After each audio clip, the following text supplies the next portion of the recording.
বাহিরে বৃষ্টি পড়ছে, পানি কিনা থেকে শহরে 1000 টাকা সেভ করার টেকনিক।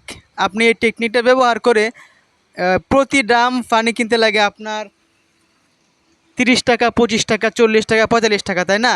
বৃষ্টি আসলে আপনি টেকনিকটা ব্যবহার করবেন। দেখেন আমরা কি করেছি। ছাদের উপর থেকে আমরা এই পাইপটা নিয়ে আসলাম। পাইপটা নিয়ে আসার পর এই যে দেখেন, এই যে পানি পানি একবার সরাসরি ড্রামের ভিতর ঢুকবে। এই দেখছেন কত রকম সিস্টেমে বাঁধলাম। এখানে একটা বাদ দিলাম, এখানে একটা বাদ দিলাম, যেন একবার সরাসরি ড্রামের মধ্যে পড়ে। কারণ ড্রামটা যেহেতু অনেক বড়, একেবারে ড্রামটা সরাইতে কষ্ট হবে, ড্রামটা ফাটি যাবে গা। যার ফলে আমরা এই ঘরের ভিতরে একবারে ছাদের উপর থেকে পানি ধরার টেকনিকটা ব্যবহার করলাম।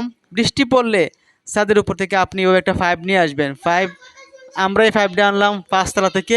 ওই যে 5 তলা থেকে পাইপটা লাইনটা আনলাম, আনা সরাসরি একেবারে রুমের ভিতর সেট আপ করে দিলাম।